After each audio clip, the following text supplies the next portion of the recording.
CKSP 600 AM ਸ਼ੇਰ Punjab radio ਸੁਣ ਰਹੇ ਹੋ ਤੁਸੀਂ। ਸਾਡੇ ਨਾਲ ਕੰਜ਼ਰਵੇਟਿਵ ਪਾਰਟੀ ਜਿਹੜੀ BC ਦੀ ਲੀਡਰ ਨੇ ਮਿਸਟਰ ਜੌਨ ਰਸਟਡ, ਜਿਹੜੇ ਨੈਚੁਰਲ ਲੀਗ ਤੋਂ MLA ਵੀ ਨੇ, ਮੈਂਬਰ ਆਫ ਲੈਜਿਸਲੇਟਿਵ ਅਸੈਂਬਲੀ, ਉਹ ਵੀ ਸਾਡੇ ਨਾਲ ਨੇ, ਔਰ ਹਰਮਨ ਭੰਗੂ ਸਾਹਿਬ ਜਿਹੜੇ ਵਾਈਸ ਪ੍ਰੈਜ਼ੀਡੈਂਟ ਨੇ ਪਾਰਟੀ ਦੇ, ਉਹ ਵੀ ਇਸ ਵੇਲੇ ਮੇਰੇ ਨਾਲ ਨੇ। ਅਸੀਂ ਗੱਲਬਾਤ ਕਰ ਰਹੇ ਸੀ ਬਹੁਤ ਸਾਰੇ ਇਸ਼ੂਜ਼ ਦੀ, ਔਰ ਖਾਸ ਤੌਰ 'ਤੇ ਜਿਹੜਾ ਇੱਕ ਆਖਰੀ ਇਸ਼ੂ ਜਿਹੜਾ ਇਹਨਾਂ ਨਾਲ ਡਿਸਕਸ ਕਰਨਾ ਰਹਿੰਦਾ।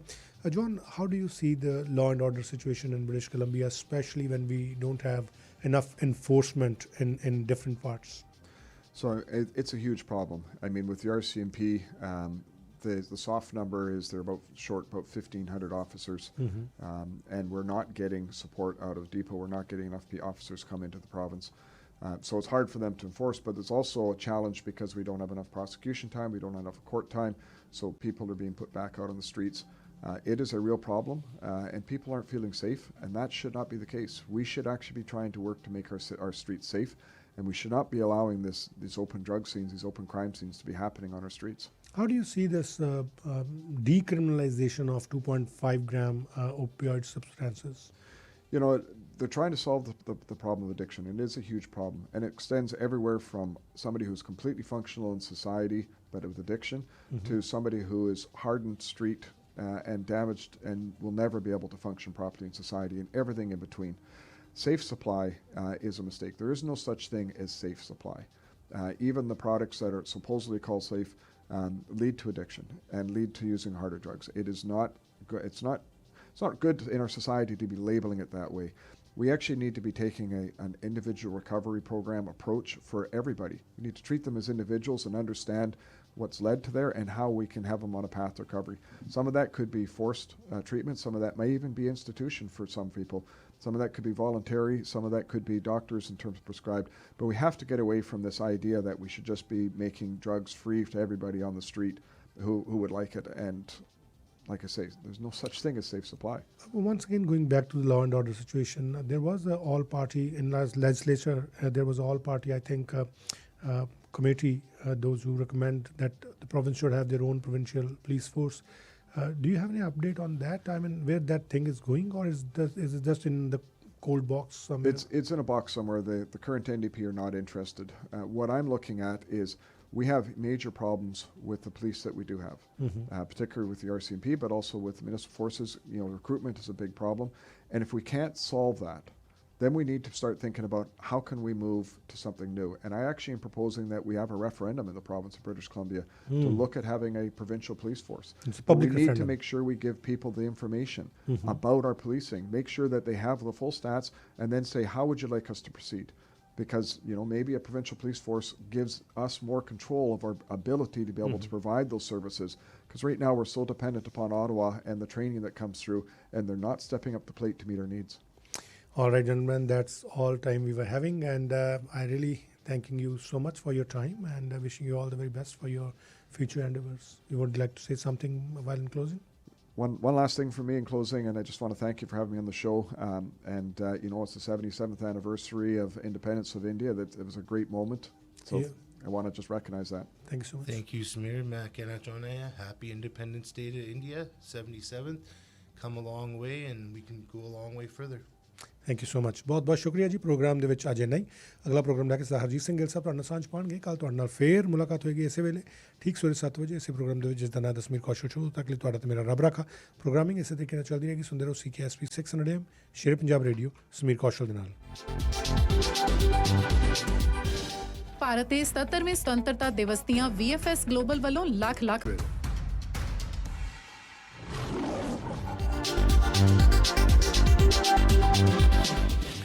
CKSP 600 AM ਸ਼ੇਰ ਪੰਜਾਬ ਰੇਡੀਓ ਸੁਣ ਰਹੇ ਹੋ ਤੁਸੀਂ, ਔਰ ਪ੍ਰੋਗਰਾਮ ਦੇ ਇਸੇ ਸਪਾਂਸਰ ਨੇ ਗ੍ਰੇਟ ਕੈਨੇਡੀਅਨ ਆਇਲ ਚੇਂਜ ਵਾਲੇ।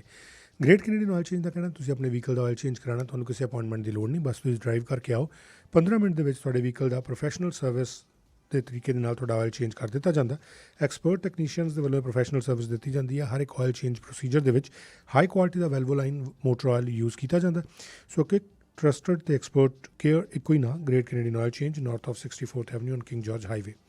ਔਰ ਪ੍ਰੋਗਰਾਮ ਦੇ ਸਪਾਂਸਰ ਨੇ ਫੈਮਿਲੀ ਕੇਅਰ ਫਾਰਮੇਸੀ ਵਾਲੇ। ਫੈਮਿਲੀ ਕੇਅਰ ਫਾਰਮੇਸੀ ਦਾ ਕਹਿਣਾ ਕਿ ਇਹ ਵਨ ਸਟਾਪ ਸ਼ਾਪ ਹੈ, ਜਿੱਥੇ ਆ ਕੇ ਤੁਸੀਂ ਆਪਣੇ ਸਾਰੇ homeopathy products, vitamin, supplement, herbal ਅਤੇ ਨੈਚੁਰੋਪੈਥਿਕ ਮੈਡੀਸਨਸ ਖਰੀਦ ਸਕਦੇ ਹੋ। ਨਾਲ ਦੇ ਨਾਲ ਹੀ ਕੰਪਰੈਸ਼ਨ ਸਟਾਕਿੰਗਸ ਔਰ ਮੋਬਿਲਿਟੀ ਏਡਸ ਜਿੱਦਾਂ ਕਿ ਵੀਲ ਚੇਅਰ ਅਤੇ ਵਾਕਰਸ ਖਰੀਦ ਵੀ ਸਕਦੇ ਹੋ, ਰੈਂਟ 'ਤੇ ਵੀ ਲੈ ਸਕਦੇ ਹੋ। 3 ਲੋਕੇਸ਼ਨ ਨੇ ਜਿੱਥੇ ਸਰਵ ਕੀਤਾ ਜਾਂਦਾ। ਸਰ ਦੀ ਲੋਕੇਸ਼ਨ 12815 96th ਐਵਨਿਊ, ਡੈਲਟਾ ਦੀ 8925 120th ਸਟਰੀਟ ਔਰ ਵਾਈਟ ਰੌਕ ਦੀ 1539 ਜੌਨਸਟਨ ਰੋਡ ਵਾਲੀ location. Family care pharmacy program ਦੇ ਇਸ ਹਿੱਸੇ ਦੇ ਸਪਾਂਸਰ। ਸਟੂਡੀਓ ਦੇ ਵਿੱਚ ਮੇਰੇ ਨਾਲ ਕੰਜ਼ਰਵੇਟਿਵ ਪਾਰਟੀ ਆਫ BC ਦੇ ਲੀਡਰ ਜੌਨ ਰਸਟਡ ਔਰ ਵਾਈਸ ਪ੍ਰੈਜ਼ੀਡੈਂਟ ਹਰਮਨ ਭੰਗੂ ਸਾਹਿਬ ਇਸ ਵੇਲੇ ਸ਼ਾਮਿਲ ਨੇ। ਉਹਨਾਂ ਨਾਲ ਅਸੀਂ ਗੱਲਬਾਤ ਕਰ ਰਹੇ ਹਾਂ। ਹਰਮਨ ਜੀ, ਤੁਹਾਡੇ ਨਾਲ ਮੈਂ ਗੱਲਬਾਤ ਕਰਨੀ ਚਾਹੂੰਗਾ। ਅਸੀਂ ਗੱਲਬਾਤ ਕਰ ਰਹੇ ਸੀ during the break with mister Rustad as well, ਔਰ ਜੌਨ ਹੋਰਾਂ ਨੇ ਗੱਲ ਦੱਸੀ ਵੀ ਕਿ ਕੁਝ ਅਜਿਹੇ ਸਰਜਨਸ ਦੀ ਗੱਲ ਆਪਾਂ ਕਰ ਰਹੇ ਸੀ ਕਿ ਜਿਨ੍ਹਾਂ ਨੂੰ ਕੇਵਲ 8 ਘੰਟੇ ਕੰਮ ਜਿਹੜਾ ਉਹ ਕਰਨ ਦੇ ਬਾਰੇ ਕਿਹਾ ਜਾਂਦਾ ਕਿ ਜੇ ਸਵੇਰੇ 9 ਵਜੇ ਆ ਗਏ ਤਾਂ 9 ਵਜੇ ਆਪਣੀ ਸ਼ਿਫਟ ਸ਼ੁਰੂ ਕਰਕੇ ਔਰ 8 ਘੰਟਿਆਂ ਬਾਅਦ ਉਹ ਆਪਣੇ ਘਰ ਚਲ ਜਾਣ, 3 ਵਜੇ ਕੰਮ ਬੰਦ ਕਰ ਦੇਣ। ਸੋ ਇਹਨਾਂ ਕੇਸਿਸ ਦੇ ਵਿੱਚ ਇਹ ਕੀ BC ਦੇ ਵਿੱਚ ਹੀ ਇਹ ਚੀਜ਼ਾਂ ਹੋ ਰਹੀਆਂ? ਇੱਥੇ ਹੁਣ ਬ੍ਰਿਟਿਸ਼ ਕੋਲੰਬੀਆ ਜਿਹਦਾ ਲਿਮਿਟ ਹੁੰਦਾ ਹੈ, ਜਦੋਂ ਹੁਣ ਤੁਹਾਡੇ ਕੋਲ ਹੈਗੇ 8 ਘੰਟੇ ਆਪਣੀ ਸਰਜਰੀ ਦੇ, ਜਿਸੇ ਤੁਹਾਡਾ 10 ਵਜੇ ਤੱਕ ਸਰਜਰੀ ਹੈਗੀ ਆ, ਯੂ ਫਿਨਿਸ਼ ਅਪ ਅਰਾਊਂਡ ਨੂਨ ਔਰ 1, ਫਿਰ ਤੁਹਾਨੂੰ ਅਸੈਸ ਕਰਨਾ ਪੈਂਦਾ ਮੇਰੇ ਕੋਲ ਟਾਈਮ ਹੈਗਾ ਹੈ, ਮੈਂ 4 ਵਜੇ ਤੋਂ ਇੱਥੇ ਨਿਕਲ ਸਕਦੇ ਹਾਂ ਸਰਜਰੀ ਕਰਕੇ, ਐਂਡ ਇਫ ਯੂ ਕੈਂਟ ਤੁਹਾਨੂੰ ਫਿਰ ਪਨਿਸ਼ਮੈਂਟ ਮਿਲਦੀ, ਯੂ ਲੂਜ਼ ਰਿਸਟ੍ਰਿਕਸ਼ਨ, ਤੁਹਾਡੇ ਜਿਹੜੇ ਘੰਟੇ ਕੱਟ ਬੈਕ ਕਰਦੇ ਆ in surgery rooms. So it's a big issue. So ਜੇ ਡਾਕਟਰ ਚਾਹੇ ਕਿ ਮੈਂ 2 ਪੇਸ਼ੈਂਟਸ ਦੀ ਸਰਜਰੀ ਕਰਨੀ ਚਾਹੁੰਦਾ ਔਰ ਪੇਸ਼ੈਂਟ ਦੀ ਜ਼ਰੂਰਤ ਹੋਵੇ, ਸੋ ਕੀ ਉਹਨੂੰ ਵੇਟਿੰਗ ਲਿਸਟ ਪਾ ਦਿੱਤਾ ਜਾਂਦਾ ਫਿਰ? then ਤੁਹਾਡਾ pretty much ਤੁਸੀਂ ਬੰਪ ਡਾਊਨ ਕਰੀ ਜਾਂਦੇ ਲਿਸਟ ਦੇ ਵਿੱਚ, it's going to take you longer. ਅਤੇ ਕੀ ਕੋਈ ਪੈਸਾ ਬਚਾਉਣ ਦੀ ਕੋਸ਼ਿਸ਼ ਹੈ? ਕੀ ਕਹਾਣੀ ਹੈ? ਕੀ ਲੱਗ ਕੀ ਰਿਹਾ ਤੋਂ? ਕੀ ਅਸੀਂ ਸਮਝੀਏ, ਆਮ ਬੰਦਾ ਕੀ ਸਮਝੇ? ਅਸੀਂ ਤਾਂ ਕਹਿੰਦੇ ਹਾਂ ਕਿ ਸਰਜਰੀ ਦੇ ਹੁਣ ਜਿਸ ਤਰ੍ਹਾਂ ਓਨਟਾਰੀਓ ਦੀ ਗੱਲ ਆਈ ਹੈ ਕਿ 1 ਸਾਲ ਦੇ ਵਿੱਚ 2100 ਲੋਕ, 2100 almost 2100 people they've lost their life just in waiting of a surgery. I mean ਇਹ ਤਾਂ ਉਹਨਾਂ ਦਾ ਮੇਰੇ ਖਿਆਲ ਨਾਲ ਘਰ ਹੈ ਜਦੋਂ ਅਸੀਂ ਹੈਲਥ ਕੇਅਰ ਦੀ ਗੱਲ ਕਰਦੇ ਹਾਂ। ਜਿੱਦਾਂ ਜੌਨ ਨੇ ਪਹਿਲਾਂ ਵੀ ਕਿਹਾ ਸੀ, ਰਾਈਟ, ਹੁਣ patient suffering bottom of the list ਆ, ਹੁਣ ਜਿੱਦਾਂ ਬਜਟਿੰਗ ਦਾ ਕੇਅਰ ਕਰਦੇ ਆ, ਐਂਡ ਦੈਟਸ ਦ ਰੋਂਗ ਵੇ। ਜਿੱਦਾਂ ਹੈਲਥ ਕੇਅਰ ਨੂੰ ਜੋ ਤੁਸੀਂ ਦੇਖਦੇ ਆ ਬੰਦਿਆਂ ਦੀ ਭਲਾਈ ਲਈ, health, you supposed to help on that point. John, where is the government's focus by saving this healthcare spending, according to whatever information you both are giving, especially on the surgeon's point of view? So the government of course, has a budget for healthcare, and so they're trying to control their budgetary spending. And so, from their perspective, they're trying to expand, obviously, the number of diagnostic services and surgeries available. But the reality is the demand is outstripping what they're able to spend on. But I think the real challenge in healthcare system is the money is not being spent efficiently. There is a lot of money going into the system, and like I say, they're not using that money well, and it needs to be restructured. And you can't do it within the system that you currently have. It needs to be thinking about a new system. So are they just showing us the numbers only? I mean, it's just a number game, or what is this going on? Of course. So they say we've got record number of surgeries going on. But what they aren't telling you is that there are record numbers of demand for surgeries. They're saying we're doing record number of diagnostics, but they're not showing that our wait times have doubled. And, for example, on cancer, our wait times are now beyond what is considered to be safe. And it's just why they're sending patients down to the United States, because they can't keep up. But it's very concerning. I mean, especially, if I look at the Ontario's number, 21, almost 2100 people, they've been passed away in 1 year waiting for the surgery. We don't know the number over here. God forbid if we have the same number, it's going to be a very terrible situation. Well, I think the numbers are bad here. It's probably why it's not being talked about. But I'll tell you, a friend of mine a number of years ago required a hip replacement and had to wait for surgery. Couldn't sleep. She was just exhausted, and she was on her way driving from Prince George down to Vancouver, and she fell asleep at the wheel and died. Oh my goodness. And it's just tragic that because and she was waiting for a completely unacceptable length of time to get that surgery. This sort of thing should not be happening. Our healthcare system needs to be there to actually support people, not being focused on just the system itself. And definitely we talked about the affordability, housing affordability, inflation, and the healthcare. There we have a time constraint. We know we have to finish the program in that particular time, but I want to touch on all those subjects which people are facing challenges in that, especially education. Now I think we're going to have a back to school in September. What kind of challenges British Columbians are facing when you are meeting them in education field? What are they saying to you? Well, one of the biggest challenges that I'm hearing about with our education system is it's too focused on social issues. It's not focused on academics. It needs to be restructured and refocused on academics and take the social issues out of the school and leave that for parents. Parents need to be able to have choice with their kids, and that's a fundamental shift from where we need to be with our education system. It's being watered down, and quite frankly, I don't believe we're preparing our students for the working career. It's even basic things like basic economics and basic budgeting is not being focused on. Instead, we're focused on social issues. And I think it's just wrong. So what you are saying is they are more focusing on the social issues, which includes the sexual orientation.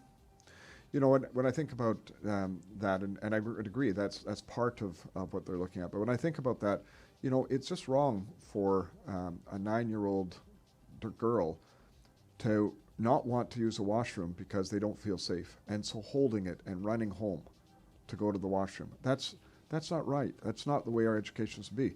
A 6-year-old boy coming home for dinner and talking to his grandfather and saying, Grandpa, is it okay that I'm a boy? I mean, our education system should be about teaching kids how to think, not what to think. Harman Ki situation ਹੈ ਜਦੋਂ ਤੁਸੀਂ ਲੋਕਾਂ ਨੂੰ ਮਿਲਦੇ ਹੋ, ਖਾਸ ਤੌਰ ਤੇ ਜਿਹੜੇ ਸਾਊਥ ਏਸ਼ੀਅਨ ਕਮਿਊਨਿਟੀ ਦੇ ਨਾਲ ਜੁੜੇ ਲੋਕ ਹੈ, ਕਿਉਂਕਿ ਬਹੁਤ ਸਾਰੇ ਮੈਂ ਦੇਖਿਆ ਕਿ ਮੁਸਲਿਮ ਭਾਈਚਾਰੇ ਦੇ ਨਾਲ ਜੁੜੇ ਔਰ ਜਿਹੜੇ ਆਪਣੇ ਵੀ ਚਾਹੇ ਹਿੰਦੂ ਜਾਂ ਸਿੱਖ ਭਾਈਚਾਰੇ ਦੇ ਨਾਲ ਜੁੜੇ ਵੀ ਲੋਕ ਹੋਣ, ਜਿਹੜੀਆਂ ਫੈਮਿਲੀ ਵੈਲਿਊਜ਼, ਜਿਹੜੀਆਂ ਕਦਰਾਂ ਕੀਮਤਾਂ ਸਾਨੂੰ ਸਮਝਾਈਆਂ ਗਈਆਂ ਕਿ ਬੱਚਿਆਂ ਦੇ ਮਨ 'ਚ ਇਹ ਚੀਜ਼ਾਂ ਅਜੇ ਉਨੀ ਦੇਰ ਵਾਸਤੇ ਨਹੀਂ ਪਾਈਆਂ ਜਾਂਦੀਆਂ, ਪਰ ਵੈਸਟਰਨ ਕੰਟਰੀਜ਼, ਵੈਸਟਰਨ ਵਰਲਡ ਦੇ ਵਿੱਚ, ਯੂਰੋਪੀਅਨ ਵਰਲਡ ਦੇ ਵਿੱਚ ਅਸੀਂ ਦੇਖ ਰਹੇ ਹਾਂ ਕਿ ਆਹ ਚੀਜ਼ ਹੁਣ ਬਹੁਤ ਜ਼ਿਆਦਾ ਨੂੰ ਨੋਰਮਲਾਈਜ਼ ਕੀਤਾ ਜਾ ਰਿਹਾ ਕਿ ਕਿਹਾ ਜਾ ਰਿਹਾ ਕਿ ਸਕੂਲਸ ਦੇ ਵਿੱਚ ਜਿਹੜੇ ਟੀਚਰਸ ਹੈ ਉਹ ਮਾਂ-ਬਾਪ ਦੀ ਮਰਜ਼ੀ ਤੋਂ ਬਗੈਰ ਹੀ ਉਹਨਾਂ ਦੇ ਪ੍ਰੋਨਾਊਨਸ ਜਿਹੜੇ ਨੇ ਉਹਨਾਂ ਨੂੰ ਯੂਜ਼ ਨਹੀਂ ਕਰ ਸਕਦੇ। ਕੀ ਇਹਨੂੰ ਲੈ ਕੇ ਤੁਹਾਡੇ ਕੋਲ ਵੀ ਕੁਝ ਜਿਹੜੇ ਕੰਸਰਨਸ ਨੇ ਰੱਖੇ ਜਾ ਰਹੇ ਹੈ? ਜਿੱਦਾਂ ਇਟਸ ਅ ਬਿਗ ਕੰਸਰਨ ਮੇਰੇ ਲਈ ਹੈਗੀ ਹੈ। ਮੇਰੇ ਕੋਲ ਹੁਣ ਮੇਰੇ ਕੋਲ ਇੱਕ ਡਾਟਰ ਹੈ 3 ਸਾਲ ਦੀ, ਹੁਣ ਮੁੰਡਾ ਇੱਕ 5 ਸਾਲ ਦਾ, ਉਹਨੇ ਹੁਣ ਸਕੂਲ ਸਟਾਰਟ ਕਰਨਾ। ਮੈਂ ਦੇਖਿਆ ਆ ਜਾ ਕੇ ਡਿਫਰੈਂਟ ਸਕੂਲ, ਨਾਲੇ ਮੈਂ ਆਪਣੇ ਫਰੈਂਡਾਂ ਤੋਂ ਵੀ ਐਡਵਾਈਸ ਲੈਣਾ ਆ ਕਿੱਦਾਂ ਆ ਡਿਫਰੈਂਟ ਸਕੂਲ ਦੇ ਸੇ ਉਹ ਮੈਨੂੰ ਆਪ ਵਾਰਨਿੰਗ ਦਿੰਦੇ, ਕਹਿੰਦੇ ਯੂ ਹੈਵ ਟੂ ਰੀਅਲੀ ਜਿੱਦਾਂ ਪੇ ਅਟੈਂਸ਼ਨ ਕਰਨਾ ਪੈਣਾ, ਕੀ ਸਮਝਾਉਂਦੇ ਸਕੂਲਾਂ ਦੇ ਵਿੱਚ, ਕੀ ਪੜ੍ਹਾਉਂਦੇ ਆ।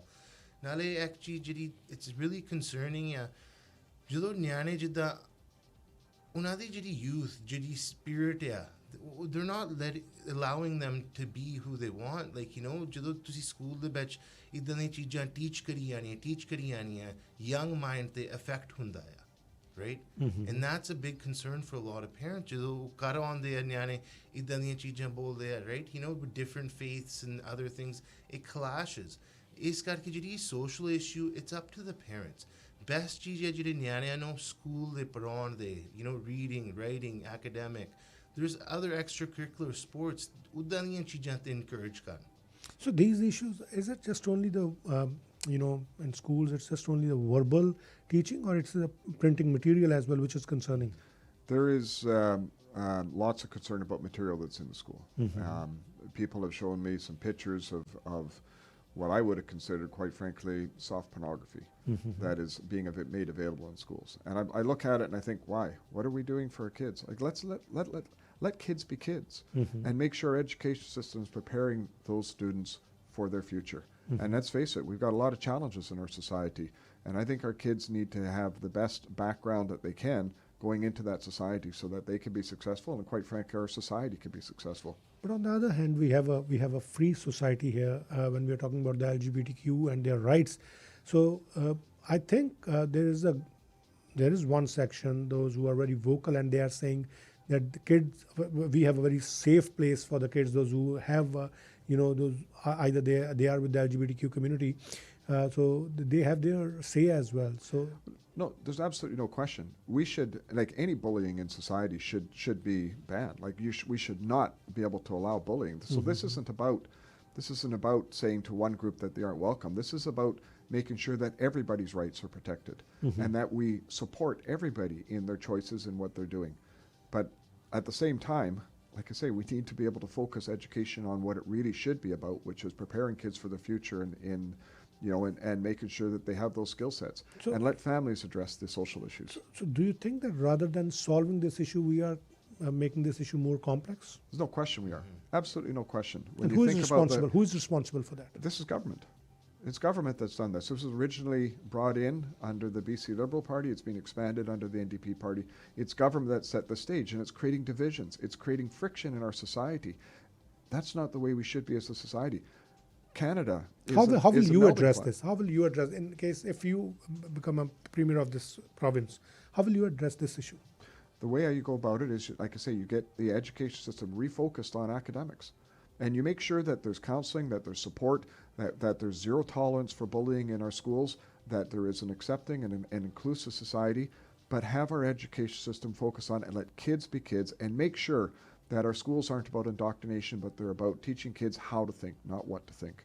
Yeah, Harman, you want to add something? ਅਗਰ ਇੱਕ ਹੋਰ ਚੀਜ਼ ਹੈ ਜੋ ਹੁਣ ਜਿਹੜੇ ਸਕੂਲਾਂ ਦੇ ਵਿੱਚ one thing ਜਿਹੜੇ ਮੈਨੂੰ concern ਆਇਆ ਆ ਹੁਣ ਜਿੱਦਾਂ ਟੀਚਰ ਨਿਆਣੇ ਨੂੰ ਪੁੱਛ ਕੇ ਅਫਰਮ ਕਰ ਸਕਦੀ ਹੈ ਜੈਂਡਰ ਦਾ ਫਿਰ ਉਹ ਇੱਕ ਕਾਉਂਸਲਰ ਨੂੰ ਲਾ ਕੇ ਅੰਦਰ ਸਕੂਲ ਦੇ ਵਿੱਚ ਗੱਲਾਂ ਕਰਕੇ ਉਹ ਹਾਰਮੋਨ ਥੈਰੇਪੀ ਵੀ even ਦੇ ਸਕਦੇ ਨਿਆਣੇ ਨੂੰ without parent ਦਾ consent ਉਹ big issue ਹੈਗੀ ਆ and it's becoming more and more common.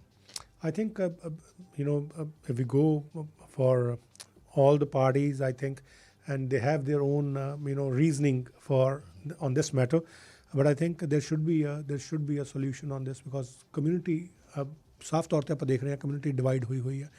There is a division we can see right now.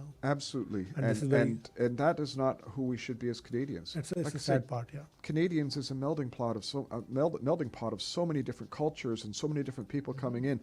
We should be trying to encourage that, not signaling out and creating divisions. We are the most diverse country in this world. Exactly. I mean, Canada. That's the beauty. For the rest of the country, for the rest of the world, they look at Canada as a solution, looking for a problem. And we seem to be creating this problem, and that needs to stop. We actually need to get back to who we are. We're just going to take a short break. We're going to be back, and there's just only one more issue which we need to be discussed, and then we're going to say bye-bye to you. ਇੱਕ ਛੋਟੀ ਜਿਹੀ break ਤੋਂ ਬਾਅਦ ਵਾਪਸ ਆਉਂਦੇ ਹਾਂ. ਗੱਲਬਾਤ ਇਸ ਤਰੀਕੇ ਨਾਲ ਚੱਲ ਰਹੀ ਹੈਗੀ. ਸੁਣਦੇ ਰਹੋ CKSP 600 AM Shere Punjab radio Sameer Kaushal ਦੇ ਨਾਲ. BC ਟਾਇਰਸ ਵੱਲੋਂ ਖੁਸ਼ਖਬਰੀ ਹੁਣ BC ਟਾਇਰਸ ਦੀਆਂ ਰੇਡੀਓ ਸੁਣ ਰਹੇ ਹੋ ਤੁਸੀਂ ਔਰ ਮੈਂ ਹਾਂ ਸਮੀਰ ਕੌਸ਼ਲ. ਦੱਸ ਦਿਆਂ ਕਿ ਪ੍ਰੋਗਰਾਮ ਦੇ ਸਿਲਸਿਲੇ ਸਪਾਂਸਰ ਨੇ ਨਿਊ ਲਾਈਫ ਡੈਟ ਸੋਲੂਸ਼ਨ ਦੇ ਜਨਾਬ ਤਾਹਿਰ ਮਲਿਕ ਸਾਹਿਬ ਜਿਹੜੇ ਕਹਿ ਰਹੇ ਕਰਜ਼ੇ ਤੋਂ ਪਰੇਸ਼ਾਨ ਲੋਕਾਂ ਲਈ ਖੁਸ਼ਖਬਰੀ.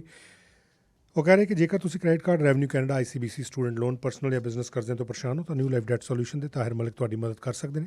ਇਹ ਤੁਹਾਡੇ ਸਿਰ 'ਤੇ ਚੜ੍ਹੇ ਹੋਏ ਕਰਜ਼ਿਆਂ ਨੂੰ 75% ਤੱਕ ਮਾਫ ਕਰਾ ਕੇ ਬਾਕੀ ਰਹਿੰਦੀ ਰਕਮ ਦੀਆਂ ਬਿਨਾਂ ਵਿਆਜ ਕਿਸ਼ਤਾਂ ਬਣਵਾ ਦੇਣਗੇ. ਤਾਹਿਰ ਮਲਿਕ ਤੁਹਾਡੇ ਲਈ ਪਿਛਲੇ 20 ਸਾਲਾਂ ਤੋਂ ਖਿਦਮਤ ਕਰਦੇ ਹੋਏ ਹਜ਼ਾਰਾਂ ਹੀ ਪਰਿਵਾਰਾਂ ਨੂੰ ਕਰਜ਼ੇ ਤੋਂ ਮੁਕਤ ਨਵੀਂ ਜ਼ਿੰਦਗੀ ਪ੍ਰਦਾਨ ਕਰਵਾ ਚੁੱਕੇ ਨੇ. ਅੱਜ ਹੀ ਕਾਲ ਕਰੋ ਤਾਹਿਰ ਮਲਿਕ. ਇਹਨਾਂ ਦਾ ਨੰਬਰ ਹੈ 6049092277. ਤਾਹਿਰ ਮਲਿਕ ਸਾਹਿਬ ਦਾ ਫੋਨ ਨੰਬਰ ਹੈ 6049092277. ਨਿਊ ਲਾਈਫ ਡੈਟ ਸੋਲੂਸ਼ਨ ਦੇ ਜਨਾਬ ਤਾਹਿਰ ਮਲਿਕ ਪ੍ਰੋਗਰਾਮ ਦੇ ਸਪਾਂਸਰ. ਪ੍ਰੋਗਰਾਮ ਦੇ ਵਿੱਚ ਹੁਣ ਜਿਹੜੀ ਅਸੀਂ ਗੱਲ ਕਰਨੀ ਹੈ ਬਹੁਤ ਮਹੱਤਵਪੂਰਨ ਹੈ ਔਰ ਸਾਡੇ ਸੂਬੇ ਦੀ ਖਾਸ ਤੌਰ 'ਤੇ ਸਾਡੇ ਪ੍ਰੋਵਿੰਸ ਬ੍ਰਿਟਿਸ਼ ਕੋਲੰਬੀਆ ਦੀ ਸਿਆਸਤ ਦੇ ਨਾਲ ਜੁੜੀ ਹੋਈ ਹੈ. ਇਹਦੀ ਦਸ਼ਾ ਔਰ ਦਿਸ਼ਾ ਦੇ ਨਾਲ ਜੁੜੀ ਹੋਈ ਹੈ. ਕਿਸ ਪਾਸੇ ਨੂੰ ਅਸੀਂ ਜਾਵਾਂਗੇ ਕਿਉਂਕਿ ਇਸ ਵਕਤ ਜਿਹੜੀ ਸੱਤਾਧਾਰੀ ਪਾਰਟੀ ਹੈ NDP ਉਹਨਾਂ ਦੀ ਮੈਜੋਰਟੀ ਹੈ ਔਰ ਉਹਨਾਂ ਦੇ ਵੱਲੋਂ ਬਹੁਤ ਸਾਰੇ ਪ੍ਰੋਗਰਾਮਸ ਲਿਆਂਦੇ ਜਾ ਰਹੇ ਆ, ਬਹੁਤ ਸਾਰੇ ਦਾਅਵੇ ਕੀਤੇ ਜਾ ਰਹੇ ਆ ਕਿ ਅਸੀਂ ਸੂਬੇ ਨੂੰ ਬਿਲਕੁਲ ਠੀਕ ਦਿਸ਼ਾ 'ਚ ਲੈ ਕੇ ਜਾ ਰਹੇ ਹਾਂ. ਪਰ ਅਸੀਂ ਦੇਖ ਰਹੇ ਹਾਂ ਕਿ ਕਿਸ ਤਰੀਕੇ ਦੇ ਨਾਲ ਸਾਡੇ ਸੂਬੇ ਦੇ ਵਿੱਚ ਵੀ ਕਿੰਨੇ ਚੈਲੰਜਸ ਨੇ, ਕਿੰਨੀਆਂ ਸਮੱਸਿਆਵਾਂ ਜਿਹੜੀਆਂ ਉਹ ਚੱਲ ਰਹੀਆਂ ਔਰ ਬੇਸ਼ੱਕ ਸਰਕਾਰ ਵੱਲੋਂ ਕੋਸ਼ਿਸ਼ ਕੀਤੀ ਜਾ ਰਹੀ ਹੈ ਪਰ ਜਿਹੜੀਆਂ ਵਿਰੋਧੀ ਪਾਰਟੀਆਂ ਉਹ ਵੀ ਹਮੇਸ਼ਾ ਸਰਕਾਰਾਂ ਨੂੰ ਔਨ ਦ ਟੋਜ਼ ਰੱਖਦੀਆਂ, ਹਮੇਸ਼ਾ ਪੱਬਾਂ ਭਾਰ ਰੱਖਦੀਆਂ, ਜਿਹਦੇ ਵਿੱਚ BC ਯੂਨਾਈਟਿਡ ਆਪਣੇ ਵੱਲੋਂ ਕੋਸ਼ਿਸ਼ਾਂ ਕਰ ਰਹੇ ਆ. ਪਰ ਨਾਲ ਦੇ ਨਾਲ BC the one of the ਜਿਹੜੀ ਓਲਡੈਸਟ ਪਾਰਟੀ ਹੈ ਕੰਜ਼ਰਵੇਟਿਵ ਪਾਰਟੀ ਆਫ BC ਉਹਨਾਂ ਦੇ ਵੱਲੋਂ ਵੀ ਇੱਕ ਨਵੀਂ ਜਿਹੜੀ ਐਨਰਜੀ ਹੈ, ਇੱਕ ਰੀਜੂਵੀਨੇਸ਼ਨ ਜਿੱਦਾਂ ਆਪਾਂ ਕਹਿੰਦੇ ਹਾਂ ਜਾਂ ਰੀਇਨੋਵੇਗ੍ਰੇਸ਼ਨ ਕਹਿੰਦੇ ਹਾਂ, ਉਹ ਇੱਕ ਨਵੀਂ ਸਟ੍ਰੈਟਜੀ ਜਿਹੜੀ ਲਿਆ ਕੇ ਕੋਸ਼ਿਸ਼ ਕੀਤੀ ਜਾ ਰਹੀ ਹੈ ਕਿ BC ਦੇ ਵਿੱਚ ਦੁਬਾਰਾ ਤੋਂ ਜਿਹੜੀ ਪਕੜ ਹੈ ਕੰਜ਼ਰਵੇਟਿਵ ਪਾਰਟੀ ਦੇ ਨਾਲ ਜੁੜੇ ਲੋਕਾਂ ਦੀ ਉਹ ਜਿਹੜੀ ਹੈ ਜੋੜੀ ਜਾ ਸਕੇ. ਹਾਲਾਂਕਿ ਆਪਾਂ ਹਮੇਸ਼ਾ ਕਹਿੰਦੇ ਹਾਂ ਕਿ ਕਾਡਰ ਵੋਟ ਜਿਹੜੀ ਉਹ ਟੁੱਟਦੀ ਨਹੀਂ ਹੁੰਦੀ. ਜਿਹੜੇ ਕੰਜ਼ਰਵੇਟਿਵ ਵਿਚਾਰਧਾਰਾ ਦੇ ਨਾਲ ਜੁੜੇ ਲੋਕ ਨੇ ਉਹਨਾਂ ਦੇ ਨਾਲ ਹੀ ਰਹਿੰਦੇ ਆ, ਪਰ ਆਪਣੀ ਵਿਚਾਰਧਾਰਾ ਨੂੰ ਹੋਰ ਲੋਕਾਂ ਤੱਕ ਪਹੁੰਚਾਉਣਾ ਇੱਕ ਬਹੁਤ ਵੱਡੀ ਗੱਲ ਹੈ. ਔਰ ਉਹਨਾਂ ਦੇ ਜਿਹੜੇ ਨਵੇਂ ਲੀਡਰ ਬਣੇ ਆ ਕੰਜ਼ਰਵੇਟਿਵ ਪਾਰਟੀ ਆਫ BC ਦੇ ਨਵੇਂ ਲੀਡਰ ਬਣੇ ਆ MLA ਵੀ ਨੇ ਨਚੈਕੋ ਲੇਕ ਤੋਂ Mr. John ਰਸਟੈਡੋ ਇਸ ਵੇਲੇ ਮੇਰੇ ਨਾਲ ਸਟੂਡੀਓ ਦੇ ਵਿੱਚ ਸ਼ਾਮਿਲ ਨੇ ਔਰ ਉਹਨਾਂ ਦੇ ਨਾਲ ਹੀ ਕੰਜ਼ਰਵੇਟਿਵ ਪਾਰਟੀ ਆਫ BC ਦੇ ਵਾਈਸ ਪ੍ਰੈਜ਼ੀਡੈਂਟ ਹਰਮਨ ਭੰਗੂ ਸਾਹਿਬ ਜਿਹੜੇ ਨੇ ਉਹ ਵੀ ਮੇਰੇ ਨਾਲ ਇਸ ਵੇਲੇ ਸਟੂਡੀਓ ਦੇ ਵਿੱਚ ਨੇ. ਦੋਨਾਂ ਦਾ ਹੀ ਸਵਾਗਤ ਕਰਦੇ ਹਾਂ. Good morning gentleman. Thank you so much Mr. Rustad and Bhangu. Thank you so much for joining. Good morning. Thanks for having us on the show today. Thank you. Mr. Rustad, first of all, my question to you, we are going through a lot right now. If we talk about our country or especially our province, affordability is the biggest issue. I know that we are going through global challenges as well, like the wildfires and all that stuff, but affordability is the biggest issue right now. When we are talking about the affordability today, Statistics Canada, they released the report that in July our the inflation rate, it once again it went up. So how do you see the affordability crisis in British Columbia, if there is any, according to you or to the other opposition parties? There's absolutely no question we have a very significant affordability problem. The inflation rate in July was 3.3%, but when you look deeper, it was actually 8.5% for food. For food, yeah. And, when you think about food, and energy, and housing, those are the three essentials you need for life. And all of them are going up way faster than the inflation rate. Wages are not keeping up. People can't afford it. We need actually to shift our policy and our thinking. A big piece in British Columbia, when you think about affordability, is the carbon tax. It's taking $3 billion out of people's pockets. It's going up by $750 million a year. By 2030, it'll be the equivalent of a 60% increase in personal income taxes. Half the people in the province are already struggling to put food on the table. There's no way that we can afford this. We need to change course. We need to actually put people at the center of what we're doing with policies from government. Especially the housing affordability, Prime Minister Justin Trudeau said it's not a primarily responsibility of the provinces. But our province, they have a dedicated ministry for the housing. Even the federal government, they made a new, a ministry, a portfolio of housing minister. And our previous immigration minister now is our housing minister. And we have a very young, energetic leader over here, Mr. Ravi Kalon, who is our housing minister. How do you see their performance if we focus on our province as well as the relations with their counterparts in the federal scenario? Both the federal government and the provincial government especially like to talk about affordability and how they're concerned about it. Yet they bring in a new building code that's going to add between $30,000 and $80,000 to the cost of a new home. They increase things like the carbon tax, which goes into every component of construction. The people that actually make the most money on new housing is government. Government needs to step up to the plate and actually start reducing what they're taking from it to actually level out prices, to make things more affordable. In addition, we need to be looking at wages for people, right? I mean, people are not earning enough. We need to actually see wages be able to bump up. And that creates all kinds of problems with small business, and government needs to step up in terms of how to do that. But the reality is simple. If we want to have housing affordable, we need government to step up to the plate and actually figure out how to reduce what it's taking from people, how to reduce its cost structure so that we can stabilize prices and allow more people to be able to get into the market. Do you have a plan for this? I do have a plan. Actually, I've got a very detailed plan of that I want to be able to roll out associated with affordability, with housing, the whole side of it. Of course, I'm going to wait till we get a little closer to the election before I roll that out, because obviously it'll be a centerpiece of what we're going to be doing as a Conservative Party. So that's your secret ingredient, eh? Well, it's, you want to have some surprises that you can bring out. We're going to try actually take a little bit different attack. We're going to roll out many of our policies and our ideas in advance of the election, at a scheduled time. But that's one of the ones that I think we want to hold off a little bit, because obviously, it's a big piece that I think people will be very interested in and want to consider voting for the Conservative Party of BC.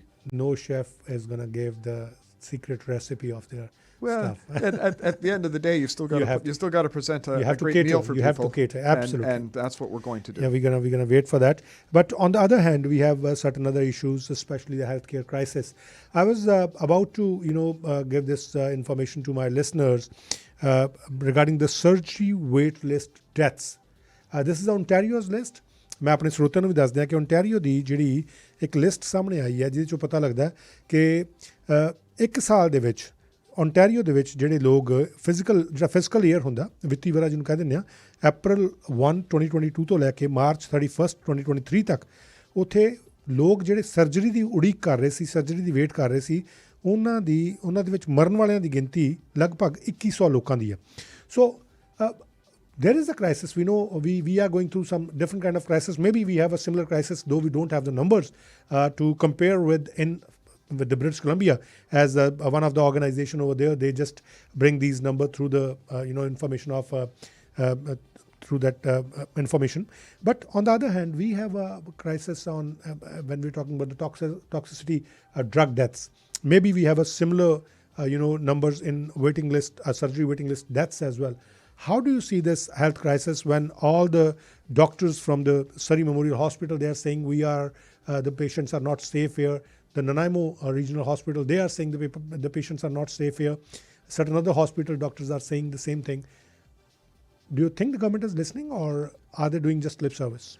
There was a court case a year ago, and the government actually argued that the system is more important than patient suffering.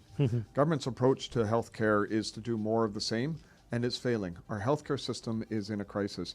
Back in 2021, the numbers from across Canada showed that about 6 people per day in British Columbia were dying on the waiting list for diagnostic services or surgeries.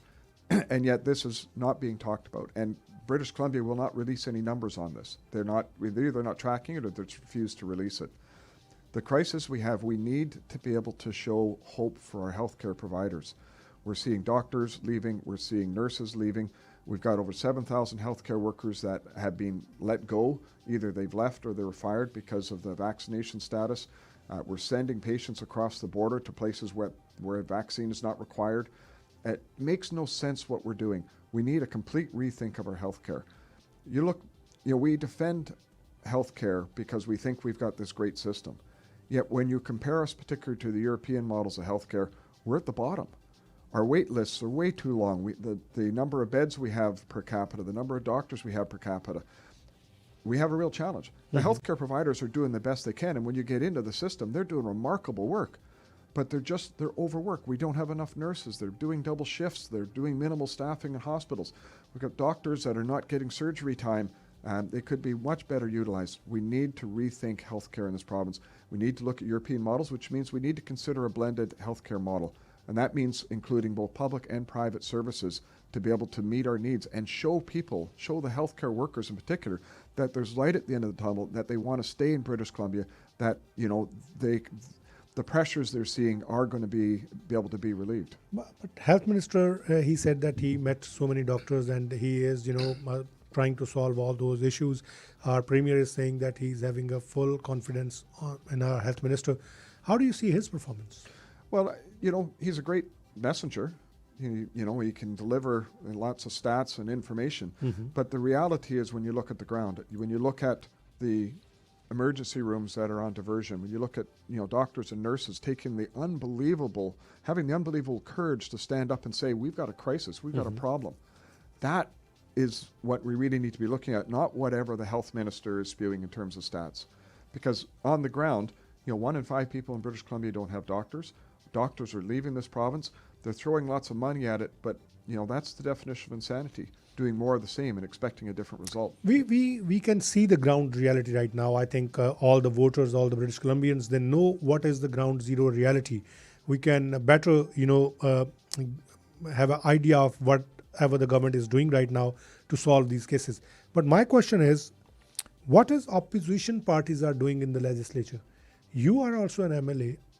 Are you and BC United MLAs, are you guys raising these concerns in the legislature as well on full scale, or just over the radios or over the media? I have actually been raising this both in the estimates process. We're asking the minister some very uncomfortable questions that he refused to answer, as well as questions in question period in the few opportunities that I get. Because, let's face it, healthcare is one of the most important things in our quality of life in this province. And if it's not there, what is that doing for us? What is that doing for the average person in this province? It's a very critical question that needs to be asked. And unfortunately, it's called question period, not answer period. And so we ask the questions, the minister can then dodge and talk about whatever he wants to talk about. So maybe he took it very seriously, so there should not be no answer. Eh? Well, I know Adrian Dix well, and I've served with him for many years in the legislature. And I think his heart's in the right place in terms of what he wants to do. He's but the issue is they're protecting a system that's completely broken. And they don't have the courage to rethink it. Why are they protecting that? Why are they saving that? What do you think about that? I think they're just scared politically. They're scared to be able to step out and say, what we're doing is broken, it's wrong, we need to change. Is that fixable? It is fixable, but it's not fixable within the context of what we're doing today. We actually need to have a conversation about building a model like they do in Europe, where their wait times, where their doctors, where the nurses, it's a much different outcome than what we have in British Columbia.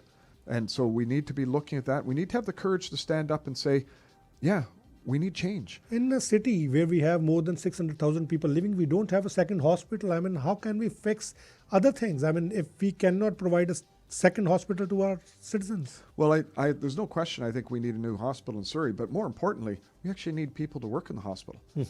We can open a new facility, but if you don't have the nurses and doctors, if you don't have the healthcare support, what does that do?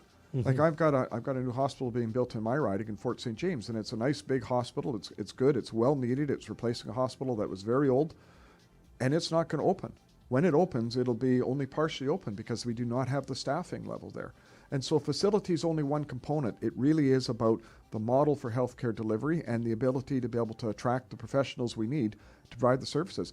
But more importantly as well is to use the professionals to their fullest extent.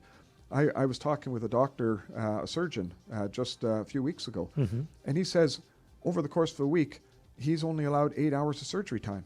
He could be doing way more, but that's the way the healthcare system limits their cost structure. And in a hospital, if they've got cost overruns, what do? They reduce the number of patients they can see. They don't want to pay more? And what we need to be thinking about is patients coming into the hospital, it generates revenue for the hospital. We should be trying to do everything we can to be able to service more patients, not cutting back to meet some sort of budgetary targets. So healthcare just needs to be rethought as how we're doing this as a province. And because for so many decades it's considered this sacred cow, you know, this universal healthcare that we have, we need to rethink about how we do this and not be afraid to look at models outside of British Columbia. All right, we're just going to take a quick break and we're going to come back. We're going to discuss about some other issues, especially the education as well, where we are heading for the education as well. We're just going to be back. ਹੁਣ ਇੱਕ break ਤੋਂ ਬਾਅਦ ਵਾਪਸ ਆਉਂਦੇ ਜੀ ਗੱਲਬਾਤ ਇਸ ਤਰੀਕੇ ਨਾਲ ਚੱਲਦੀ ਰਹੇਗੀ। ਮਿਸਟਰ ਹਰਮਨ ਪੰਗੂ ਔਰ ਜੌਨ ਰਸਟਡ ਸਾਡੇ ਨਾਲ ਹੀ ਰਹਿਣਗੇ। ਸੁਣਦੇ ਰਹੋ CKSP 600 AM